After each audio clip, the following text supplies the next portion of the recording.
Confesión Bautista de Fe de 1689.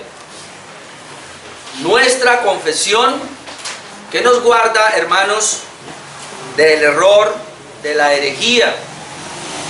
Recuerde que Jesucristo lo dijo, los apóstoles lo dijeron, se iban a levantar falsos profetas. Pero a mí me llama la atención lo que dice el apóstol Pablo a Timoteo.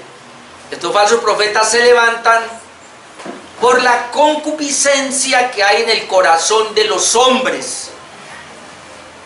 Así que se amontonarán falsos profetas.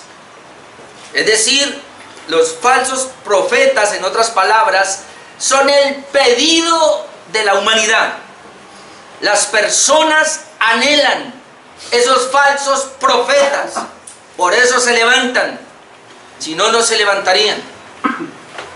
Yo estoy seguro que si la mayoría de las personas que se dicen ser cristianos leyeran la Escritura, irían a una iglesia y de una vez, si el pastor no va a predicar acorde a lo que está escrito, después de varias amonestaciones, hablar con él, entonces saldrían de allí a buscar una iglesia bíblica.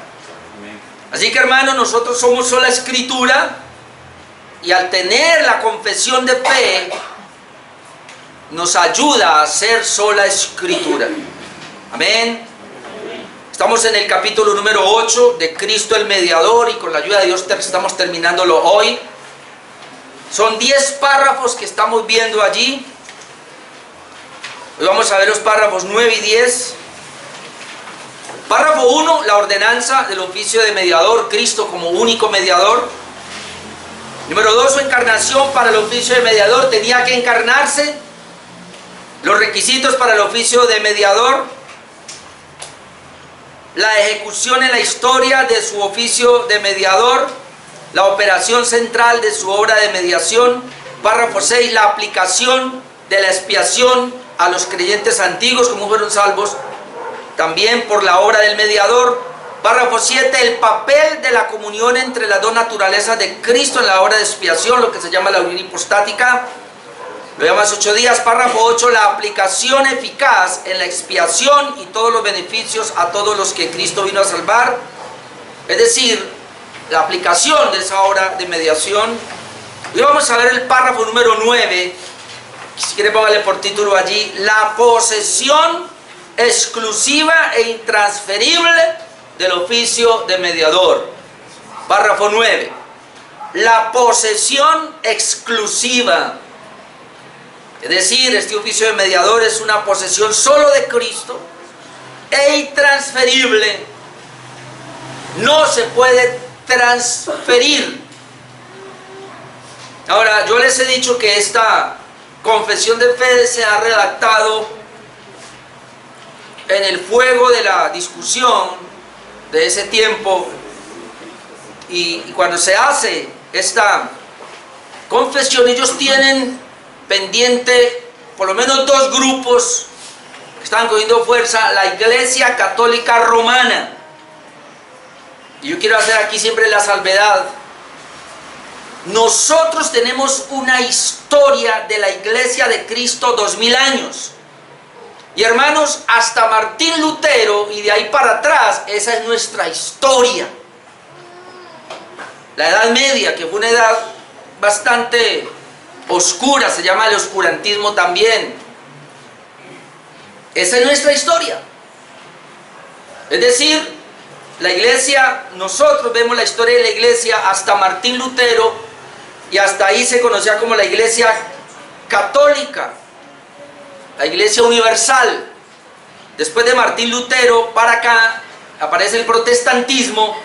Ya nosotros venimos por esta parte del protestantismo, pero los que se quedaron en la Iglesia Católica ahora, ellos con el famoso Concilio de Trento en el 1543 por ahí, que comenzó ese Concilio de Trento, ya ahí se definen ellos como Iglesia Católica Romana. Bueno, que hagamos esa salvedad, porque mucha gente dice: ah, bueno, pero esto, o sea, eruditos de ese tiempo como Aquino, no son nuestros teólogos. Claro que sí. Desviados. Pero son nuestros teólogos. San Agustín, siglo V. Todos los que usted puede ver allí, a excepción de unos, o sea, la herencia nosotros la tomamos por los que eran más bíblicos, pero hubo unos que no eran tan bíblicos, pero igual no había más iglesia, hermanos. Es nuestra herencia. Así que cuando hablamos de la iglesia católica romana, nos referimos a partir del Concilio de Trento, que a partir de ahí ya la iglesia católica comienza y se establece a atacar a los protestantes o a nosotros. Y obviamente de para acá, hermanos, vino una cantidad de ramilletes de lo que es la iglesia protestante también. Les hago esta salvedad para que veamos, porque voy a hablar de la iglesia católica en esta mañana, porque este párrafo 9 tiene que ver con eso. Es decir, cuando se hace esta confesión, ellos están viendo lo equivocado que estaba la iglesia católica y sobre todo cómo el catecismo que ellos incrementan, porque así fue. Recuerden, hay una reforma, pero hay una contrarreforma. La iglesia católica ahora romana no se iba a quedar quieta. Cuando ve que Martín Lutero y luego todos los que vienen por allí, la lista de los reformadores, pues entonces ellos se levantan y hacen una contrarreforma. Y entonces ahí se hace necesario sacar las confesiones de fe para ver qué es lo que creemos, porque estaba la iglesia católica. Y además, en la iglesia reformada, protestante como se les ha llamado, comenzaron a surgir grupos como los anabaptistas, que son los que conocemos hoy día como estas iglesias carismáticas que hay por ahí. Es decir, los primeros carismáticos fueron los anabaptistas. Y entonces frente a ellos también la iglesia de la confesión de fe tiene que hablar de ellos. Por eso, párrafo número 9 habla de la posesión exclusiva e intransferible del oficio de mediador, y lo vamos a ver por qué. Dice así el párrafo número 9. Este oficio de mediador entre Dios y el hombre, eso es claro, este oficio de mediador, es decir, el de Cristo, que media entre Dios y el hombre, es propio solo de Cristo, porque la iglesia católica romana decía que no. Ahora lo vamos a ver. Luego dice, ¿quién es el profeta? Que ya lo habíamos visto. El sacerdote, que ya lo habíamos visto. Y rey, ya lo habíamos visto, de la iglesia de Dios. Y note, y no puede ni parcial ni totalmente ser transferido de él a ningún otro. El oficio de mediador no se puede transferir a otro. Única y exclusivamente Cristo. Y entramos a defender solo Cristo. Y otra vez pensando en la iglesia católica. ¿Por qué entonces el relato? Porque la Virgen, hermanos, ellos, los católicos, lo tienen como corredentora, como mediadora también. Entonces, lo que está diciendo acá es que la Virgen ni es corredentora, ni es mediadora, ni ningún otro santo lo puede ser. Y por eso es bien enfático este párrafo. Y la Biblia es clara, y los reformadores lo sabían, que hay un solo mediador entre Dios y los hombres. 1 Timoteo 2:5 claramente lo dice, hay un solo Dios y un solo mediador entre Dios y los hombres. 2 Corintios 5:18 al 19 también enfatiza esta parte. Dice, y todo esto proviene de Dios, quien nos reconcilió consigo mismo por Cristo. Dios nos reconcilió con Él por Cristo. El medio es Cristo, el medio de la reconciliación es Cristo, y nos dio el ministerio de la reconciliación. Y note acá el 19, que Dios estaba en Cristo. Dios estaba en Cristo reconciliando consigo al mundo, no tomándole en cuenta a los hombres sus pecados, y nos encargó a nosotros la palabra de la reconciliación. Dios estaba en Cristo, no en nadie más, en Cristo. Ahora, voy a leer otro pasaje y me va a perdonar, pero yo traigo unos artículos aquí de la Iglesia Católica, lo que cree. Otro pasaje claro que podemos dar es Hechos 4, 11 y 12. Hechos 4, 11 y 12, donde dice el apóstol Pedro aquí, y este Jesús es la piedra reprobada por vosotros los edificadores, la cual ha venido a ser cabeza del ángulo. Y luego dice, y en ningún otro hay salvación. En ningún otro hay salvación. Aclara, porque no hay otro nombre bajo el cielo dado a los hombres en que podamos ser salvos. No hay otro nombre. Quiero hacer una salvedad aquí breve y hablar de la palabra nombre. Cuando dice aquí que no hay otro nombre, o cuando dice la Escritura en el nombre del Señor, hay que confesar el nombre del Señor, hay que tener cuidado. Porque hoy día cualquier persona dice en el nombre de Jesús. Y lo usan el nombre de Jesús como un mantra. Cuando dice la Escritura, y en ningún otro nombre, no hay otro nombre, se está refiriendo a la persona y a la obra de Jesús. No es que yo soy salvo porque dije en el nombre de Jesús, no, yo soy salvo porque creí en la persona de Jesús y en la obra de Jesús. Y cuando hablamos de la obra de Jesús, recuerde que hemos hablado de dos tipos de obediencia. Una obediencia pasiva, muerte en la cruz por nosotros. Una obediencia activa, la justicia de Él para otorgarla a nosotros. Cada vez, hermano, tengo que reconocer, porque yo fui una persona que me levanté predicando la palabra de Dios en los buses y en los parques.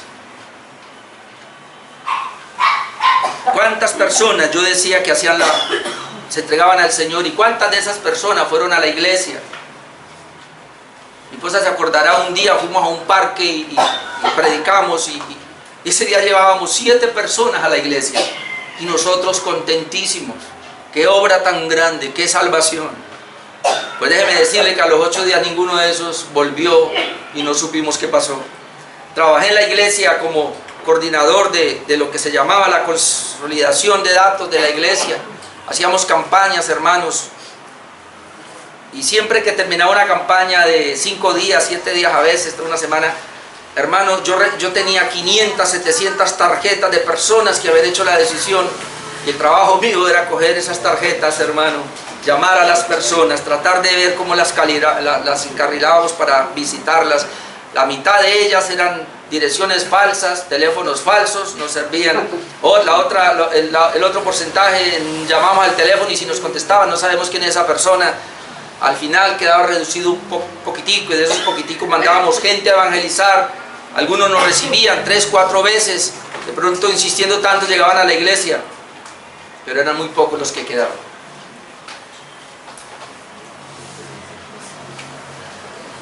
¿Por qué? Porque pensábamos nosotros que era hacer una decisión de fe y que dijeran el nombre de Jesús. Cada día me doy cuenta, hermanos. Hablaba esta semana con alguien, aunque no está aquí, por cierto, y le decía, el problema es que muchas personas creen que es esa decisión. Nos han engañado con esa decisión de fe. Y las personas, para ser regeneradas o nacer de nuevo, eso no lo sabe nadie. Le decía a esta persona, mire lo que dice Juan 3:8. Nicodemo, Señor, ¿y cómo se hace esto? ¿Cómo se nace de nuevo? Y el Señor al final le dice, ¿sabe? Esto es como el viento. El viento sopla, no sabe de dónde viene ni a dónde va. Así es todo aquel que es nacido del Espíritu. Al final es Dios el que realmente lo sabe y la persona, porque dice que el Espíritu da testimonio a mi espíritu. Pero ¿cuántas personas vienen con una inseguridad de que no están seguras de ser salvas y viene el pastor y le dice que sí, porque usted hizo una oración de fe, porque usted creyó en el nombre de Jesús? Todos estamos esta mañana aquí, hermano, y déjeme decirle, usted es regenerado o usted ha nacido de nuevo por un testimonio que el Espíritu ha dado a su vida. Porque, ¿cómo lo sabemos? Porque usted de repente comenzó a venir y comenzó a tener deseo por Dios, y lo primero que usted comenzó a ver en su vida era su pecado. Por lo tanto usted se arrepintió y luego usted pudo comenzar a creer en el Señor y ya dijo, esto es, y de aquí no me saca nadie, pero sobre todo, por su fruto los conoceréis, porque en su vida comenzó a manifestarse un fruto que es de Cristo y que no se parece al mundo, que está en Cristo, es una nueva criatura. Las cosas viejas pasaron, ahora todas son hechas nuevas. Claro que aquí uno puede engañar, porque pastores y líderes han pasado mucho tiempo hasta predicando la palabra de Dios y con el tiempo abandonan. Por eso digo que esto es muy difícil. El mismo Judas estuvo 3 años y medio, el Señor lo llamó al ministerio, estuvo con él 3 años y medio en el ministerio y al final era el torcido, era el perdido. Jesucristo dijo, muchos en mi nombre echarán fuera demonios, hablarán nuevas lenguas, todo eso harán, y el Señor les va a decir, nunca los conocí, apartados de mí, hacedores de maldad. ¿Y por qué digo todo eso? No para crear en usted una inseguridad, sino para que usted esté seguro más bien de que realmente usted es un salvo, que está en Cristo. Dije esto por el nombre de Jesús, ¿no? Solo el nombre, cuando hablamos del nombre de Jesús, es precisamente lo que está diciendo es, y lo he aprendido, hermano, conocer quién es Jesús y conocer cuál fue su obra. Y cuando usted conoce quién es Jesús y qué hizo por nosotros, cuál es su obra, y usted cree en eso, usted es salvo. ¿No es 5 minutos de predicación y ya? Hermano, déjeme decirle que yo por eso, cuando recién comenzó esta iglesia, los primeros 3 años creo que hacíamos campañas cada 3 meses, 3 días. Yo ya eliminé eso. Y sé que algunos hermanos me hablan y me dicen, pastor, ¿por qué no ponemos evangelismo y grupos de evangelismo y todo eso? Yo lo sé, y yo todo eso lo hice cuando empecé esta iglesia, y yo, el evangelismo es el que usted, que es salvo, hace a nivel personal a su familia y a sus vecinos y a sus conocidos. Ahí es. Porque si yo pongo aquí un programa de evangelismo, inicialmente yo lo hice en toda mi vida, lo he hecho. El primer día me llegan 50 de acá, a la otra semana me queda la mitad, y al final me quedo yo y mi esposa repartiendo folletos por aquí. Eso por una parte. Por otra parte, ¿qué le garantiza a usted ir a la esquina y tocar que nadie lo conoce como un testigo de Jehová? Hablarle 5 minutos, 10 minutos de la palabra a esa persona. Después hacemos un programa y nos cansamos, nos aburrimos y todo eso. Cambio, si usted, hermano, le ora al Señor y hace un trabajo a su familia, que es lo primero, el núcleo que está a mi lado, ese es mucho mejor. Ahora, hay que hacer un programa de la, si quiere lo hacemos, no hay ningún problema.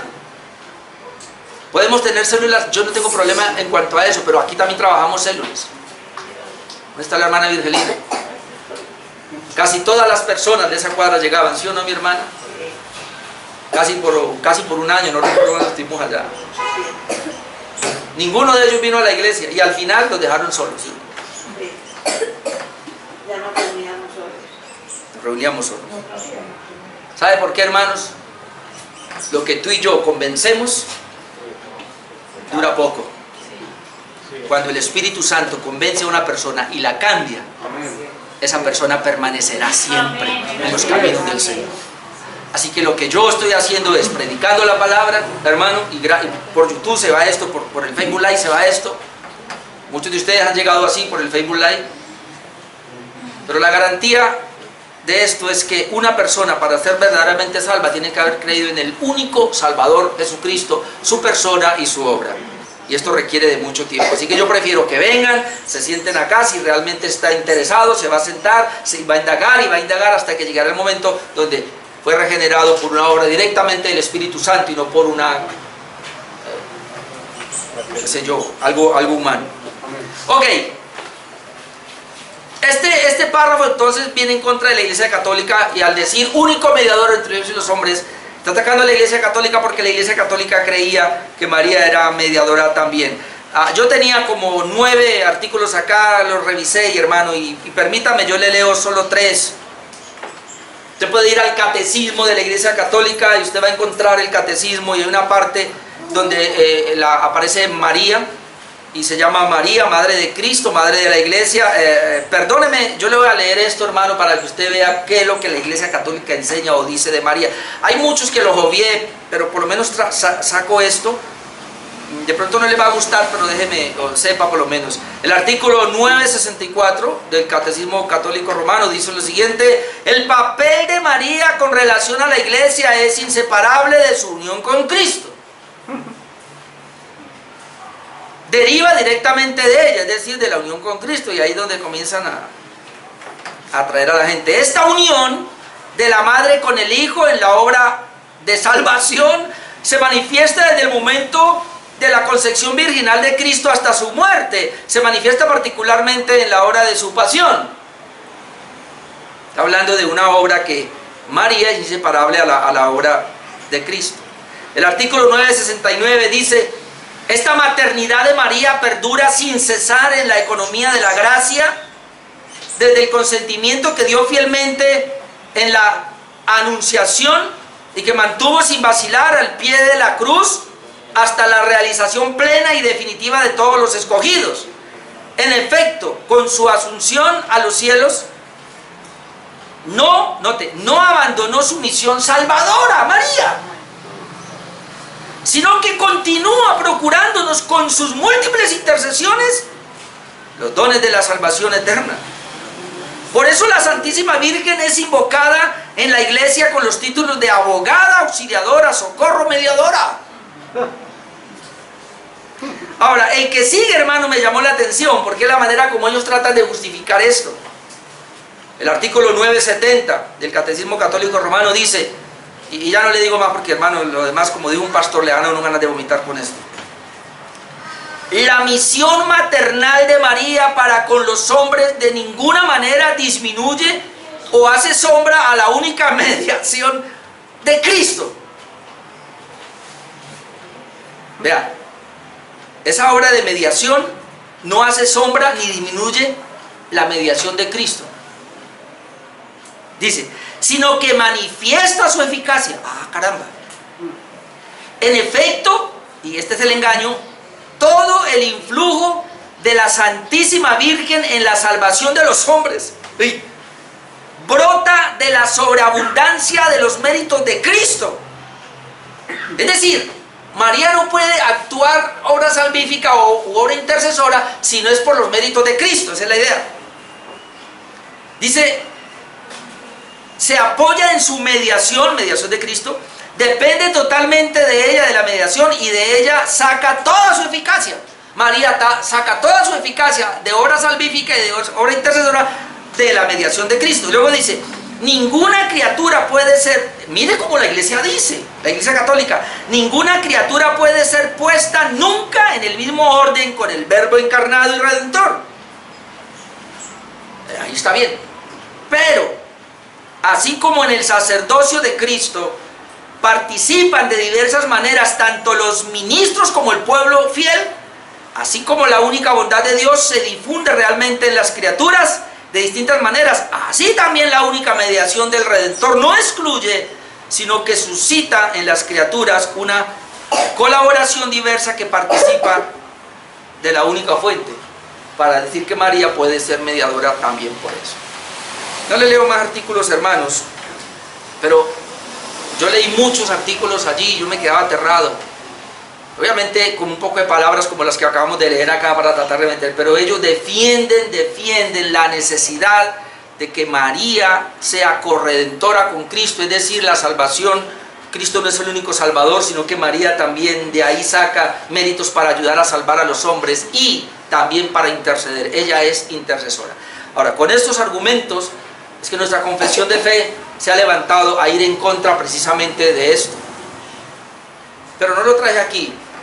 Pero en ese tiempo también tenían que atacar a estos anabaptistas que de alguna manera, hermanos, también ponían la mirada en los hombres. Y quiero decirle que esto de poner a otras personas como mediación no solamente es atribuido a la iglesia católica, sino también a la iglesia evangélica. La mayoría de los católicos creo que le oran, yo nunca fui católico, creo que le oran a las ánimas, ¿sí o no? De alguna manera interceden a los santos. y leyendo un momentico pues lo de las indulgencias, yo me quedaba aterrado, porque una de las cosas que hacían y que a Martín Lutero le chocó eso fue precisamente eso, que ellos decían, mira, hay personas que han sido tan santas hoy día, ¿cómo se llaman? ¿Las canonizan o las beatifican? Cuando usted ve que a Julana lo beatificaron, ¿qué es lo que están diciendo con que alguien es beato? Mire, póngale cuidado, es más o menos, esa persona fue tan santa, hizo tantas obras de caridad en esta tierra, que a todo lo bueno que ella se portó y que hizo, le alcanzó para cubrir sus pecados de sí mismo, pero le sobraron. Es decir, como le sobró tanto, hay una especie de banco, y entonces, ¿qué es intercesión a los santos? Es eso. Un ejemplo que es San Martín de Porres se llama, ese es uno, ¿no? Entonces San Martín hizo tantos méritos que él fue salvo por sus méritos, pero le sobró una cantidad de méritos, como Teresa de Calcuta también, y entonces los beatificaron. Es decir, beatificaron, es que usted ahora puede clamar a ese santo para que le regale un poquito de lo que a él le sobró. Es decir, Cristo no es suficiente, se requiere de beatos. ¿Y cuáles son los beatos evangélicos? Dios mío, estamos peor que la Iglesia Católica, porque hoy día se está creyendo en la transferencia del Espíritu, que el pastor tiene un espíritu y le puede imponer bueno, en mi tiempo le imponía las manos, ahora creo que hay que pagar, ¿no? Hay que dar una ofrenda para que la imponga. Yo no alcancé a llegar allá.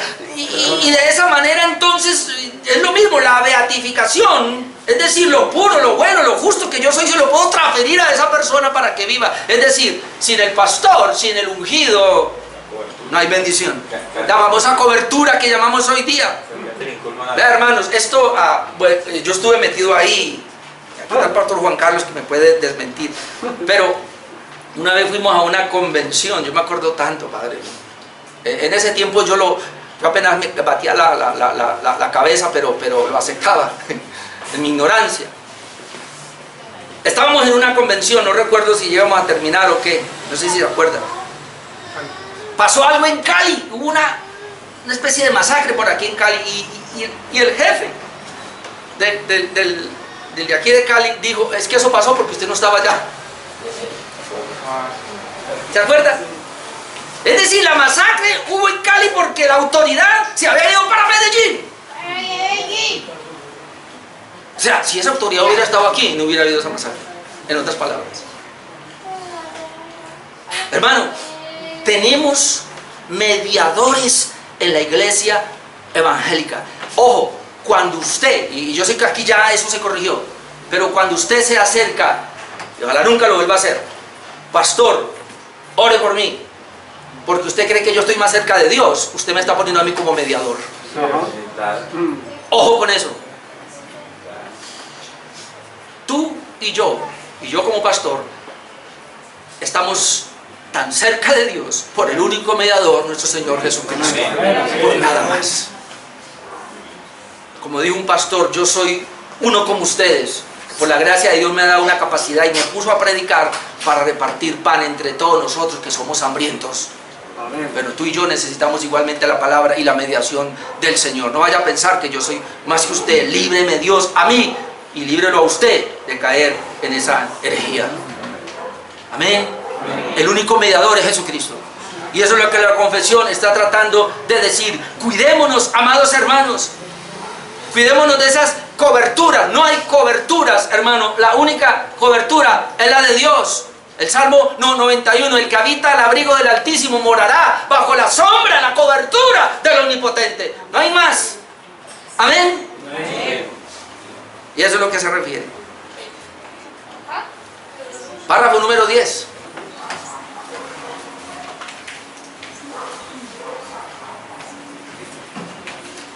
Es que sin mí usted no prospera. Es que sin mí usted no tiene éxito. Ay, Padre Santo. Yo siempre me preguntaba cuando me decían eso, y entonces el impío no está aquí, mire cómo va para allá. Pero claro, no lo entendía. No, es que él va para el infierno. Ay, santo Dios. Párrafo 10. La necesidad de todos los oficios de mediación La necesidad, sería así el título, la necesidad de todos los oficios de mediación, aunque aquí ya lo habíamos visto. Dice, esta cantidad y orden de oficios son necesarios, pues por nuestra ignorancia tenemos necesidad de su oficio profético. Ahí está el oficio profético de Cristo, está hablando del oficio de Cristo como mediador, que es necesario para nosotros por la ignorancia. Y por nuestra separación de Dios y la imperfección del mejor de nuestros servicios, y me gusta eso, la imperfección del mejor de nuestros servicios.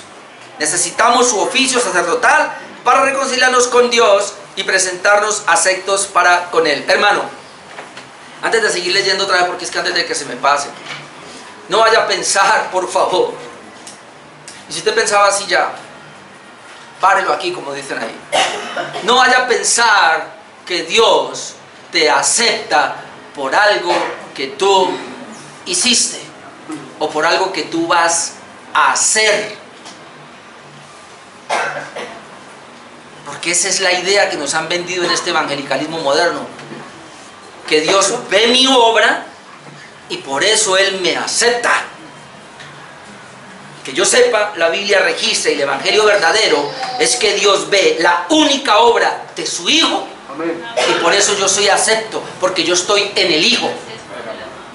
Tú y yo estamos en el Hijo y somos aceptos por la obra del Hijo, porque tú y yo somos débiles y pecadores. Y si no hubiera sido por la gracia de Dios, tú y yo iríamos al infierno, porque en ti no hay mérito, ni en mí tampoco. Los únicos méritos son los de Cristo como mediador. Y para eso Él requiere que se manifiesten sus oficios de profeta, de sacerdote y de rey, que es lo que está diciendo en la confesión. Bueno, sigo, la parte 2, donde dice parte 2, y por nuestra falta de disposición y total incapacidad para volver a Dios y para rescatarnos a nosotros mismos y protegernos de nuestros adversarios espirituales, necesitamos su oficio real o de rey para convencernos, subyugarnos, atraernos, sostenernos, liberarnos y preservarnos para su reino celestial. Ok, la necesidad de los oficios de mediador, y aquí voy. Cristo en el Antiguo Testamento, ya lo había dicho acá, pero cada vez que se levantaba un profeta era tipo de Cristo. Cada vez que se levantaba un sacerdote era tipo de Cristo. Cada vez que había un rey era tipo de Cristo, en sus debilidades, en sus pecados, pero tipificaban al verdadero profeta, verdadero sacerdote y verdadero rey, que es nuestro Señor Jesucristo. Amén. Eso fue lo que Él vino a hacer. Pero ahora el Señor está para su pueblo oficiando como profeta, como sacerdote y como rey. Ahora mismo lo está haciendo. Si Él no lo hiciera en este momento, tú y yo, hermano, no tendríamos garantía de la vida cristiana. De hecho, le voy a decir algo. Tú estás hoy sentado ahí, yo estoy aquí predicando hoy en este lugar, solamente por los oficios de Cristo como mediador. Si esos oficios de Cristo no estuvieran activos, déjeme decirle que tú estarías durmiendo, o viendo película, o estarías de viaje, pero nunca estarías aquí un día domingo. ¿Qué hace que estés aquí? ¿Qué hace que tú y yo perseveremos en la salvación, perseveremos en la vida espiritual? Los oficios de Cristo. Así que no es por ti, es por Él que estamos aquí. Amén. Tu obra no te salvó y tu obra tampoco te persevera. Ahora, yo entiendo, porque alguien me va a decir acá, ¿cómo así? Luego la responsabilidad del creyente no queda. Claro que queda. Pero es que la responsabilidad mía viene como el resultado de mi unión con Cristo. Es decir, tu oración, tu ayuno, tu congregarse, tu dar para la obra, evangelizar, todo lo que usted, la obra que usted haga, tiene que ser como resultado de la unión con Cristo. En el nombre de Cristo, eso es, en el poder de Cristo, en la autoridad de Cristo, es que tú haces eso. Si se hace esto desligado de Cristo, no tiene sentido, no tiene valor, no sirve para nada.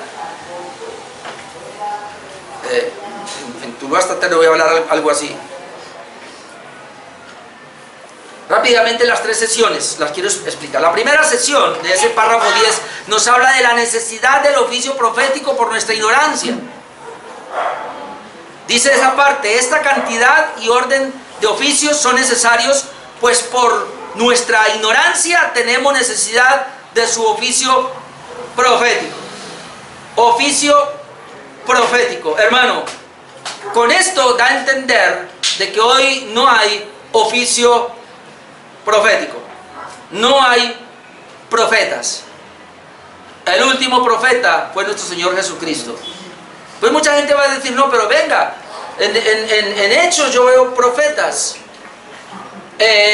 La Biblia, Pablo hablaba de algunos profetas. Ahora, escuchen lo que le voy a decir, hermano. ¿Qué hacían esos profetas? Predicar. Pero esos profetas estaban recibiendo la palabra de Dios. Eran profetas por una razón, porque Dios usó profetas siempre, desde el Antiguo Testamento. ¿Hasta cuándo? Hasta que vino Cristo, pero aún con la ascensión de Cristo, los profetas seguían en la historia de la iglesia primitiva hasta que se escribiera la Biblia, hasta que el canon estuviera cerrado. Una vez el canon se cierra, ya no hay necesidad de profetas, porque la única profecía ya quedó registrada, y el profeta ahora es el Señor Jesucristo, que nos habla a través de su bendita palabra. Amén. Miren lo que dice Juan 1:18. A Dios nadie le dio jamás. El unigénito Hijo que está en el seno del Padre, Él le ha dado a conocer. ¿Cómo yo conozco al Señor? Porque el profeta lo que hace es traerme la revelación de Dios para que sepamos quién es Dios. Pero la revelación de Dios vino y quedó impregnada en la palabra. Ya está en la palabra. Ahora el Espíritu Santo que nos fue dado, Él saca esa revelación que es la Escritura, que es la palabra, y nos ilumina. Es decir, ya no hay revelación nueva.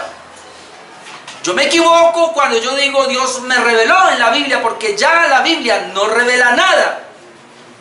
Todo está revelado en la Biblia. Lo que hace el Espíritu Santo es iluminar la revelación. La revelación ya está dada en la palabra que tú tienes ahí. El Espíritu Santo ilumina esa revelación. Por eso no hay nada nuevo. En la Biblia ya está todo. El Espíritu Santo lo que hace es sacar de lo que está en la Escritura y iluminarlo, a nosotros. Le quedó la palabra revelación por donde veníamos. Veníamos de esa palabra rema, ¿no? Yo le dije una vez aquí, estábamos nosotros donde decía una cosa es el logos y otra cosa es el rema, pero cuando uno va al original, las dos palabras significan lo mismo. Ah, no, ¿cómo es que me enseñaron a mí? Logos es la palabra escrita muerta, rema es lo que salta de la palabra para mí. No, eso es iluminación de la Escritura. La revelación ya está dada, sea en el término logos o sea en el término rema, no importa, logos y rema significa lo mismo. El Espíritu Santo lo que hace es que ilumina la palabra que está en el logos o en el rema. Entendimiento. Nos da el entendimiento, nos da claridad. Y lo hace por medio del Hijo. Dice, Él lo ha dado a conocer, el Padre nadie lo ha visto, el Señor es el que lo da a conocer, dice allí. Y en Hebreos 1:1, que ya lo hemos visto, dice, Hebreos 1:1, Dios habiendo hablado muchas veces, y lo hizo antes, y de muchas maneras, claro, de muchas maneras es que lo hizo en lenguas, lo hizo en visiones, lo hizo en sueños y todo esto. Hermanos, miren. Ay, Padre Santo. El error de nosotros hoy día es no contextualizar la Escritura. Dios, dice aquí, habló de muchas maneras en otro tiempo a los padres por los profetas.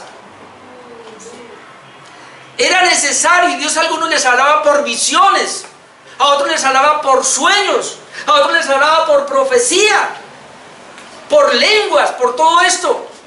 Y está bien, porque el canon no había venido, estaba cerrado.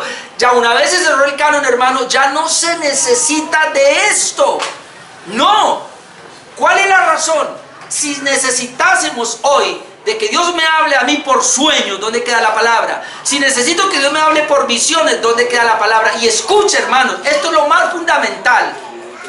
Si decimos que hay un oficio profético ahora activo, o lo que voy a decir, si yo acepto que hay hoy día un oficio profético, es decir, que Dios habla a través de personas por profecía, entonces tengo que abrir mi mente a entender que Dios sigue hablando hoy.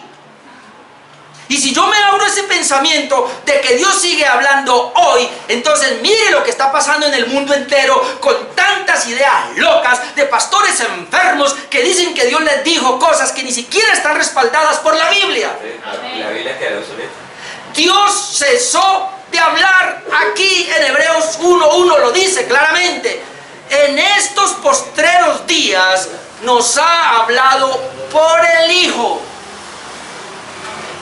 Por eso me gustó mucho cuando yo entendí que es postreros días.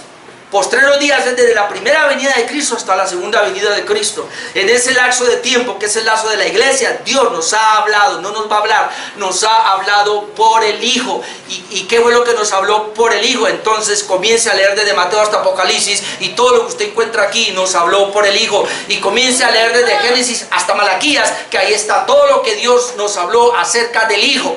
Profecía acerca del Hijo. Pero luego el Hijo desde Mateo hasta Apocalipsis el Hijo nos habló. Así que si tú quieres saber qué fue lo que nos habló, hay que ir y leer el Nuevo Testamento. Amén. Y el Antiguo Testamento como respaldo. Nos ha hablado por el Hijo. Ese es el peligro, hermanos. Yo no puedo aceptar. Si yo acepto que hay profetas, si yo acepto que Dios habla a través de sueños, si yo acepto que Dios habla a través de visiones, hoy día corro el riesgo de irme en contra de la palabra de Dios. Y me voy a esto que es subjetivo, hermanos. Cada persona, por su emoción, como digo una vez un predicador, de pronto se comió unos frijoles mientras trasnochados y entonces comenzó a soñar cosas.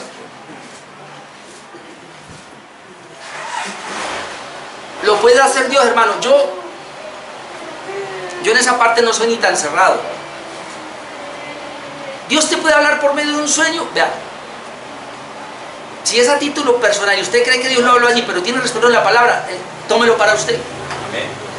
Porque alguien se me para, no, pero es que yo vi a Dios que... Bueno, tómelo para usted. Pero no comience a contar porque si usted lo promueve, ¿qué es lo que va a hacer la gente inmediatamente? Se va a mirar eso. Hoy día la gente no quiere ir a la Escritura, pero quiere ir a ese profeta. Porque cree que Dios está hablando a través de ese profeta. Cantidad de profecías me han dicho a mí. Cumplió ninguna. Que viajaron al infierno.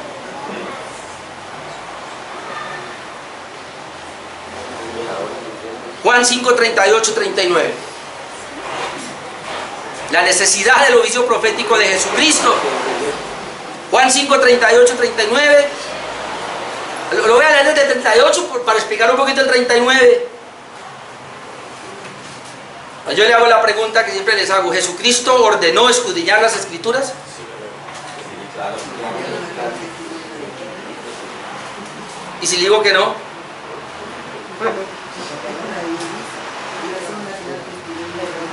Eso es diferente. Leámoslo. Juan 5:38. Jesús aquí está hablando con los fariseos, con los judíos que no creían en él. Juan 5:38 dice, note, en esa discusión que trae, dice, ni tenéis su palabra morando en vosotros. No la tenían.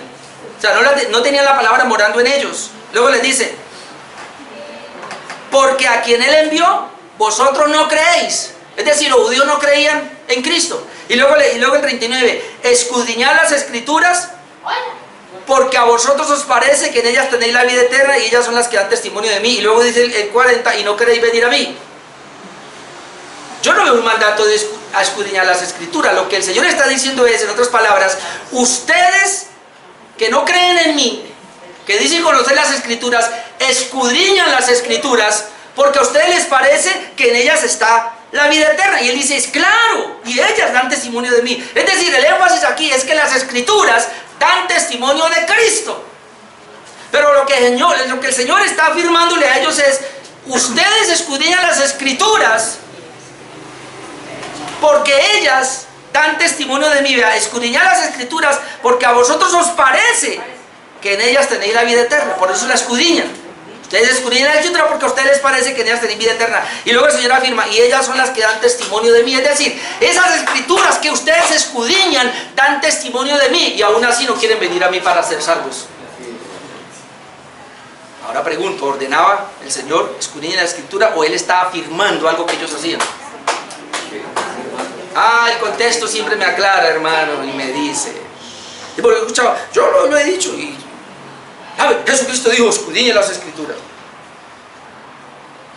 Sí, Él lo dijo, pero de una manera crítica. Ustedes escudriñan las Escrituras y aún sabiendo que ellas hablan de mí, no quieren venir a mí. Ahora, yo lo puedo aplicar, claro. Si yo escudriño las Escrituras, voy a saber quién es Cristo y voy a tener la vida eterna, porque ellas son las que hablan de Jesús. Amén. Pablo lo dice, entonces esto lo dice. Yo debo escudriñar las Escrituras, claro. Pero aquí no hay un mandato como tal, sino más bien el Señor está haciendo una referencia de que ustedes lo hacen. Pero el punto, bueno, el punto era este. Que las Escrituras son las que dan testimonio de mí. Jesucristo dijo, ustedes lo hacen porque les parece que en ella está la vida eterna, y luego el Señor les aplica, y ellas son las que dan testimonio de mí. Sí, las Escrituras dan testimonio de mí, no un sueño, no una visión, no un profeta, las Escrituras. Y hablando de Escrituras, yo he sido cansón aquí, y yo espero que ya, no hablar con los nuevos, pero yo espero que los que ya tienen conmigo por lo menos 3 años para atrás, ya se hayan leído la Biblia de pasta a pasta. Si usted no se la ha leído, lo cojo de las mechas de mano. Porque yo aquí he sido hasta la saciedad y le he dicho, no haga lo que yo hice. Como 10 años de cristiano y nunca me leí la Biblia de pasta a pasta. Que me avergüenzo. Me avergüenzo. Hermano, en esos, ¿cómo se llama? Programas de lectura de Biblia en un año, usted lo puede hacer. O sencillo, mire, usted se lee 3 capítulos diarios de la Biblia y el domingo le hace 7. Y se la lee en un año. Cuando ya usted la lee en un año totalmente de Génesis y Apocalipsis, ahora sí comienza a estudiarla. No pare. Se la lees cansado. En este año, no, nosotros terminamos el año pasado como desde noviembre con mi esposa, comenzamos a mirar, a leer la Biblia, pero a leerla comentada. Es decir, con Matthew Henry, que tiene una Biblia comentada por Matthew Henry. Y vamos despacio, 2 capítulos diarios, pero como leemos los comentarios, interactuamos y vamos ahí. Ya arrancamos esta mañana con Reyes, ¿sí o no? Primera de Reyes. Ahí vamos, porque dijimos, así nos llevemos 2 años, pero vamos a estudiarla con un comentario de Matthew Henry, que es un pastor reformado. Sesión número 2 de la Confesión de Fe habla de la necesidad del oficio de sacerdote, ahora de sacerdote. Pero miren lo que dice, por nuestra separación e imperfección, hermano, y yo sé que esto es duro, y por nuestra separación de Dios y la imperfección del mejor de nuestros servicios, que dice, la imperfección del mejor de nuestros servicios. Hermano, usted puede hacer un servicio excelente para la obra de Dios, y el hermano se lo aplaude y yo se lo aplaudo, pero para el Señor es imperfecto. Por eso dice la confesión. ¿Y a dónde nos va a llevar? A que yo necesito un sacerdote, necesito a Cristo como sacerdote.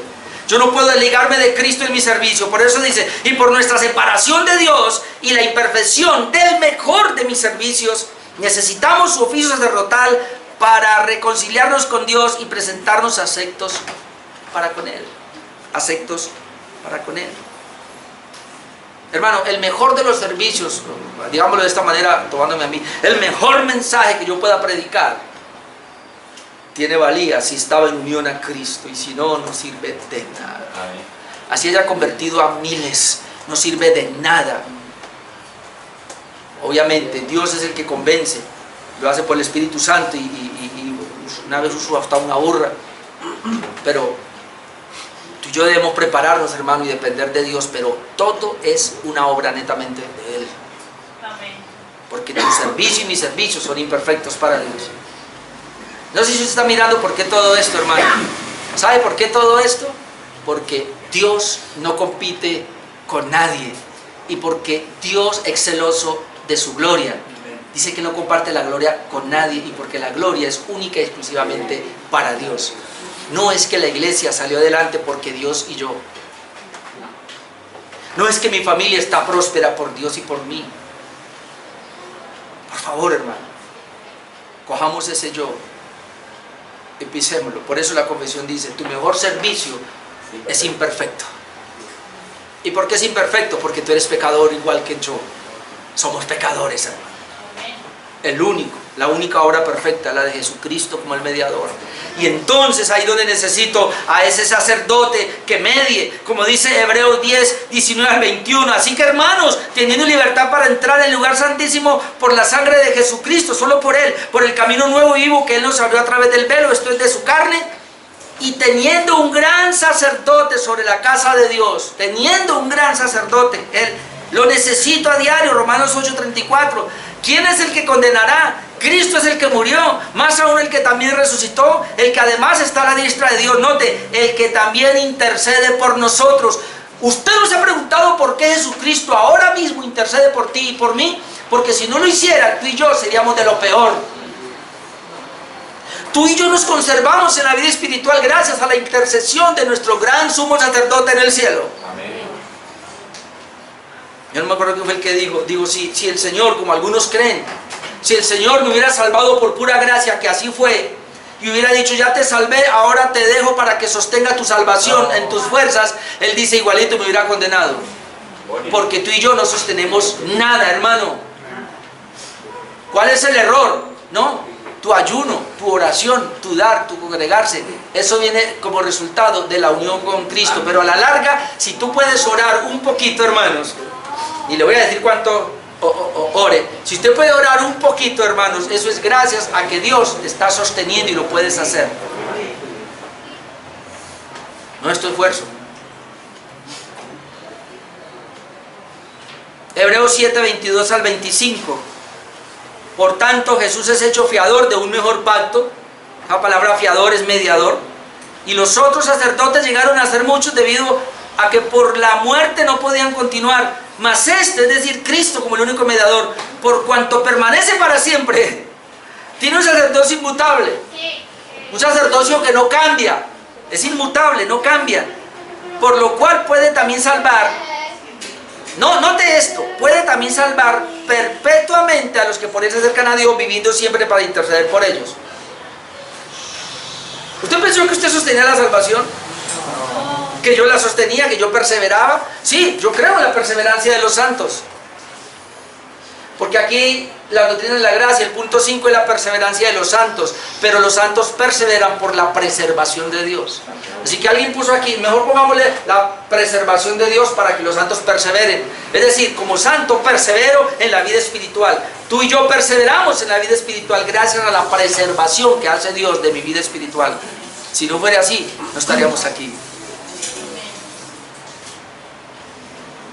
Y entonces la salvación es ¿de quién? De Dios, de principio a fin, soli deo gloria, solo para la gloria de Dios, solo por la gracia de Dios. Dice entonces que Cristo aquí puede salvar perpetuamente a los que se acercan a Él, es decir, estamos siendo salvos todavía, viviendo siempre para interceder por ellos. Pero aquí le tengo un dato. Jesús está intercediendo ahora mismo por los que Él vino a salvar.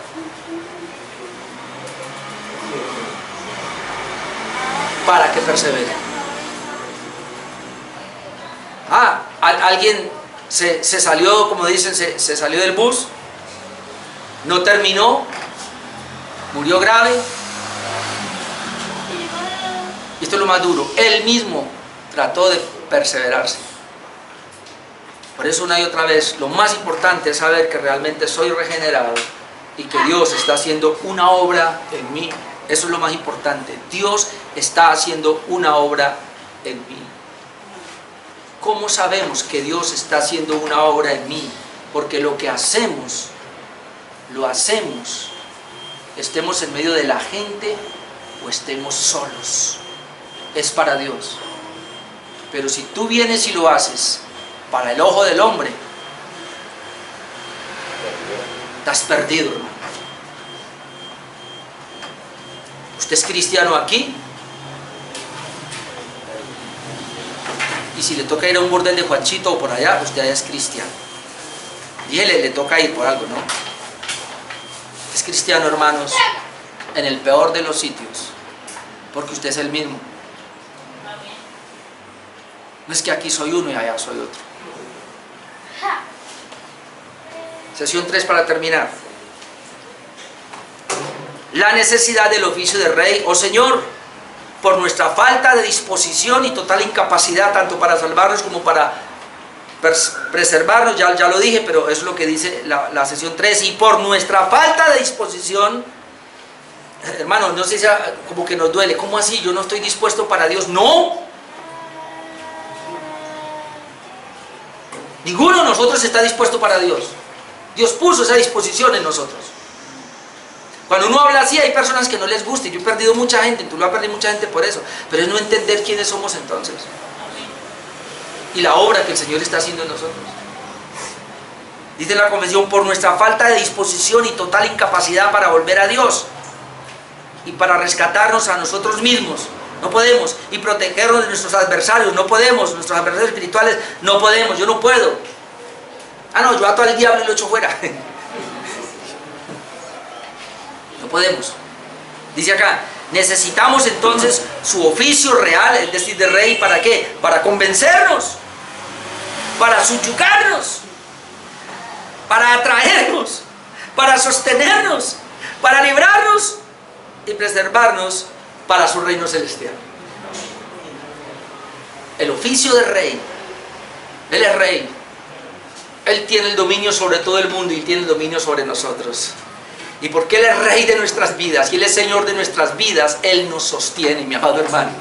Y así se venga todo el arsenal del diablo con todos sus demonios, no va a pasar nada porque Él nos sostiene. Amén. Tal vez eso era lo que yo siempre me digo, ¿cómo podía un hombre tener a su esposa y a sus dos pequeñitos allí y estar listos para ser comidos por los leones? Y se para y le dice, mira, te voy a soltar los leones, ¿sabe qué te libra? Pensá entonces en esos hijos tuyos, ¿sabe qué te libra? Que maldigas a Cristo. Te bendigo, Cristo, te amo, Señor. Se vinieron las fieras, agárrese familia, y hasta aquí fue. Señor, en tus manos encomendaron nuestras vidas. Venían los leones y los comían por pedacitos a todos. Tal vez el papá veía cómo se comían a sus hijos, pero nunca negaron la fe. ¿Qué había en ellos? Cristo, tu gobierno está en mí. Tú estás gobernando mi vida de tal manera que si me comen estos leones me voy a tu presencia. Pero el gobierno que tú tienes en mí no hace que yo decline, así me muera. Somos cristianos a ese nivel.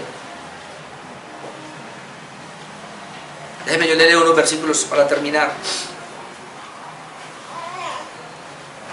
Juan 1:11, porque como aquí habla de la disposición para venir a Cristo, brevemente Juan 1:11-13, que yo me iba a expandir, pero bueno, ya no. A lo suyo vino y los suyos no le recibieron, mas a todos los que le recibieron, a los que creen en su nombre, que es lo mismo. Recibir a Cristo y creer en el nombre. De hecho, no existe la palabra recibo a Cristo en mi corazón. No existe. Señor, te invito para que vengas a mi vida. Eso no existe en la Biblia. Esa invitación no está. La Biblia dice, mas a todos los que le recibieron, a los que creen en su nombre. Recibir a Cristo es creer en el nombre de Cristo. Es tener la fe que debe nacer de un corazón que ya fue habilitado por Dios, que fue regenerado por Él. Dios mismo lo regenera y le da la fe para que Él ahora pueda creer. Y cuando Él cree, le ha recibido. Nosotros inventamos tantas marañas que la gente cree que no, un impío, un pecador puede hacer una oración e invitar a Cristo a que venga. ¿Cómo va a venir si el Señor ni siquiera lo ha regenerado? ¿Acaso, Dios mío? A que sea Señor. Pero luego dice eso, a que sea Señor. Y dice aquí, a los que creen en su nombre, le dio, a los que le recibieron y creen en su nombre, note, les dio, es Dios, les dio potestad de ser hechos hijos de Dios. Fue Él, pero luego aclara.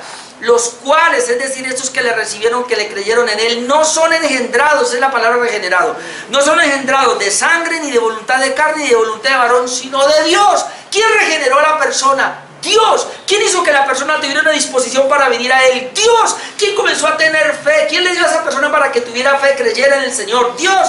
¿Qué hizo que una persona se viera tan pecadora, tan depravada y se arrepintiera? Dios.